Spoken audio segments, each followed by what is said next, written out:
Okay, Google released the Pixel 9 and the 9 Pro devices recently. I don't have the device yet, but even on paper, Pixel phones don't make a lot of sense to me.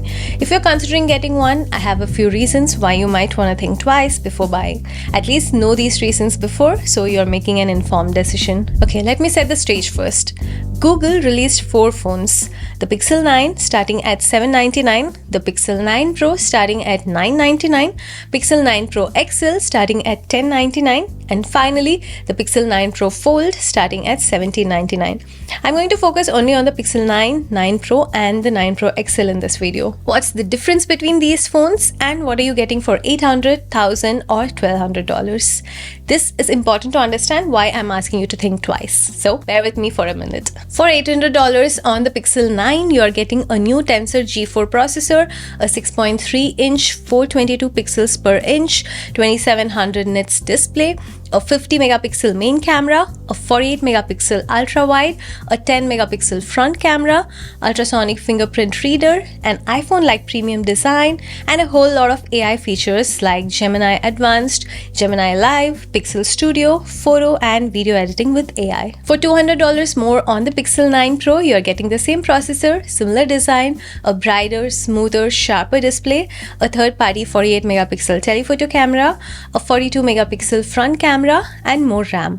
The Pixel 9 Pro XL is the same as 9 Pro except with larger 6.8-inch display and larger battery. The design looks very premium with an iPhone-like build, comes with a ton of AI features, and on paper, specs seems like a flagship specs.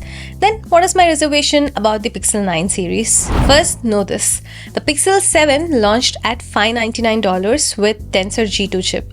Pixel 8 launched at $699 with Tensor G3 chip. Now, Pixel 9 has launched at $799 with Tensor G4 chip. There has been a price increase every single year without a lot going on for the rest of the phone. This alone tells me there is something wrong with the valuation here. But that's not all. The Tensor G4 is a Google's flagship processor. Pixel 9 series is also their flagship phones launching at flagship price, right? But it's not even close when compared to other processors at the same price. Let me explain. This website ranks mobile processors based on benchmark scores. Based on Geekbench scores here, the A17 Pro tops the list with a score of 2953 for single core performance.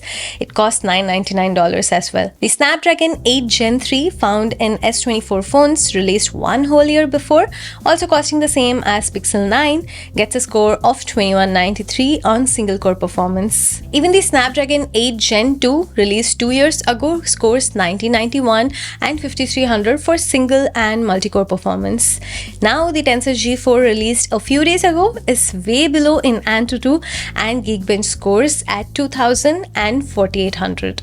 Even Apple A14 Bionic released 4 years ago in 2020 scores better than the Tensor G4. Now, I'm not writing off the Tensor G4 totally. Tensor is customized specifically for AI tasks and its NPU is built for that. But that doesn't mean that Google can charge $1,000 and give us a performance of a 4-year-old chip, right?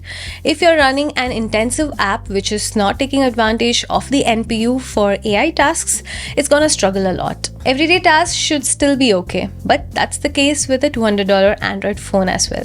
I have a reason why a Pixel is still priced at $1,000. We'll get to it shortly. Now, one can argue that the Pixel phones have one of the best AI features in any smartphone, and the premium price is the price we pay for all those AI features as well, right?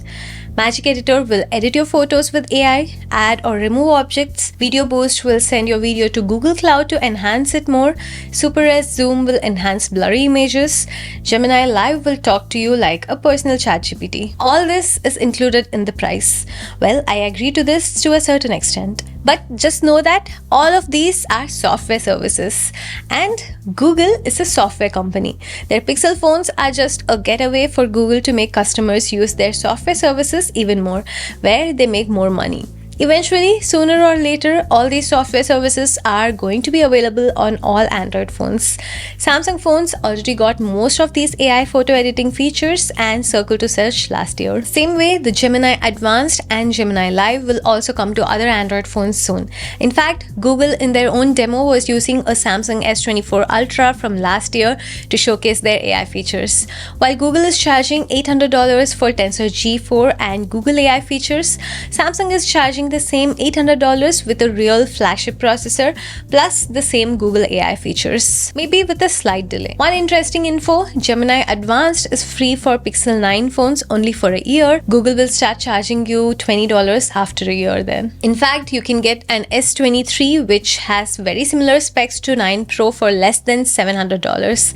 That means Google is charging over $300 just for the AI features. Also, Google is compensating its low power processor as a feature.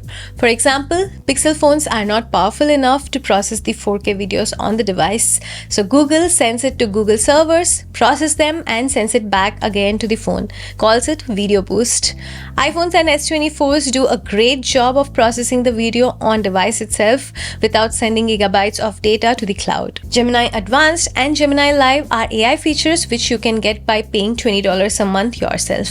But more importantly, the base AI version of Gemini, which is good enough for 90% of people, is available for free to all users. And I wouldn't be surprised if many of the Pixel 9 features came to Pixel 8 phones in a few weeks. Pixel cameras are nice, but so are iPhone and Samsung cameras, and a lot of the time it comes to personal preference. See, all I'm trying to say is when you are buying a Pixel 9 or Pixel 9 Pro or Pixel 9 Pro XL, you're paying for two things. One, for the hardware, and two, for the AI features.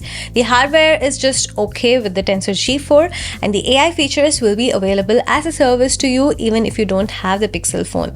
So I'm not convinced with the $800 or $1,000 price tag that comes with the device. Here is whom the Pixel 9 phones may make sense. One, you really like the Pixel camera look and find other phones' camera not even close.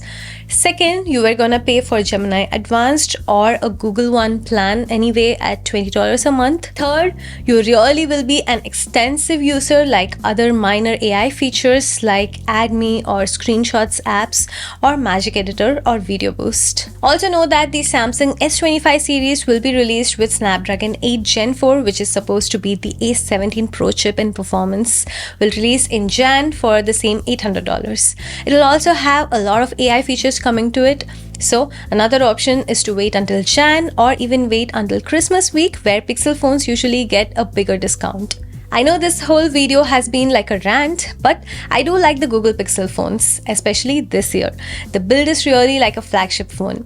My only two concerns are it should get a flagship processor if they're charging flagship price. Plus, the pricing is not correct, at least not in the name of AI. Okay, I would really like to know what your thoughts are. Let me know in the comments below. If you found any part of this video useful or interesting, drop a like and subscribe to the channel. I'd really appreciate it. I'll see you all in the next one. Until then, this is Anjana. Bye.